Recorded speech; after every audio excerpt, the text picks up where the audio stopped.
Hey, how you doing? Justin here. Today we're going to talk about the push, which is a rhythmic device where a chord is changed on the and after 4 instead of beat 1.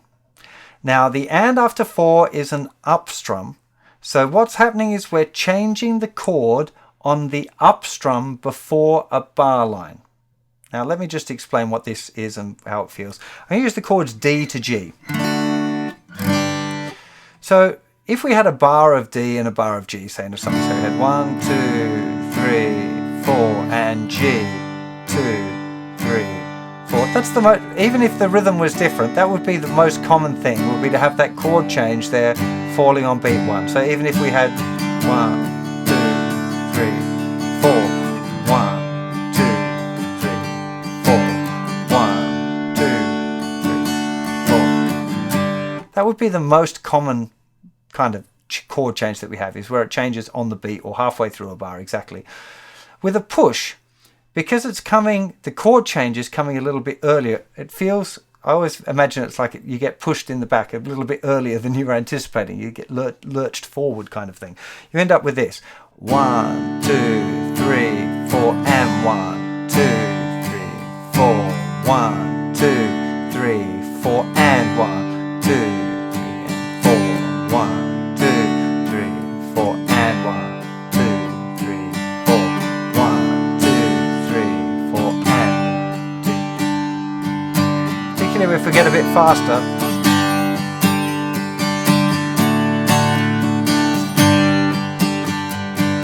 One, 2, 3, 4, and 2, 3, 4, 1, 2, 3, 4, and. Okay, this little push forward, it's a very, very effective rhythmic device. Before you start learning to push, you have to get your chord changes super fast. So when you're practicing this, you have to practice it with chords that you're really confident with. Now, when I first thought about including this in the course, I was thinking for La Bamba, which is a song we're about to learn, which has got this little push in the chord progression.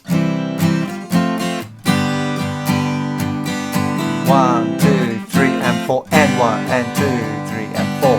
1, 2, 3, and 4, and 1, and 2. That little chord coming a little bit earlier there.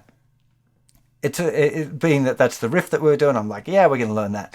But actually to go from the little mini F to the G chord with the 3rd and 4th fingers, Nitzaj found it like, man, I ain't doing that. That's not working for me.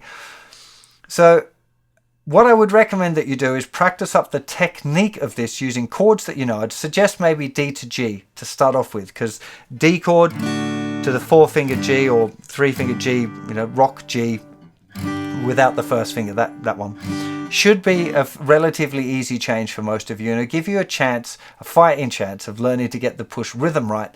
And then if you want to expand it into learning La Bamba as your riff develops and you get better at playing the push and you get better at playing the split 3 and 4, the weak finger G, those things that you need to be able to play that song, then the song should come together nicely.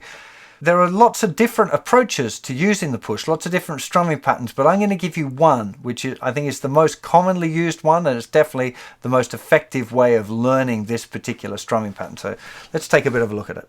So starting on the D chord, we're going to go down, down, down, up, change, up. So 1, 2, 3, and 4, and there's our change on the and after 4. 1, 2, 3, and 4, and 1. Okay, we're not playing on beat 1, and that's one of the other key things with the push, is not playing on the 1. Okay, that really makes the push stronger. There are some songs that push and play on the 1, but we're not going to be doing that for now. Okay, so 1, 2, 3, and 4, and 1, and 2, 3, 4. Okay, so once we've changed to the G, we're going to play on the and after 4, which will be an up, and then we're going to play and 2, so the and after 1, then a down strum on 2, and then 3, 4, or 3 and 4 if you want. It doesn't really matter what we do after that. 1, 2, 3, and 4, and 1, and 2, 3, 4. 1, 2, 3, and 4, and 1, and 2, down, down, down, up, up, up, down, down, up, down. Yeah, maybe add the down, up, down. 2, 3 and 4 and 1 and 2, 3 and 4. 1, 2, 3 and 4 and 1 and 2, 3 and 4. Down, down, down, up, up, up, down, down, up, down. A little bit faster. 1, 2, 3 and 4 and 1 and 2, 3 and 4. 1, 2, 3 and 4 and 1 and 2, 3 and 4. A bit faster still. 2, 3 and 4 and 1 and 2, 3 and 4. A bit faster again.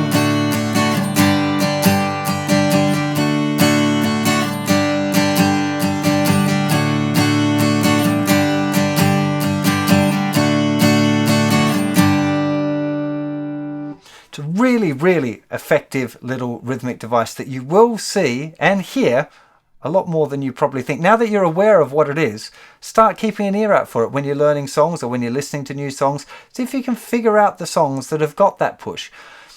When I'm teaching, very often for real beginner easy stuff, I remove all of the pushes and I just simplify things down so that it's playable and possible for beginners, particularly at the start when you're just playing one strum on beat 1 every time. I want to be going into doing pushes. That would be crazy. But actually, as you learn and get deeper into the songs, you're going to start going, oh, that one's got a push in it. That sounds better with a push.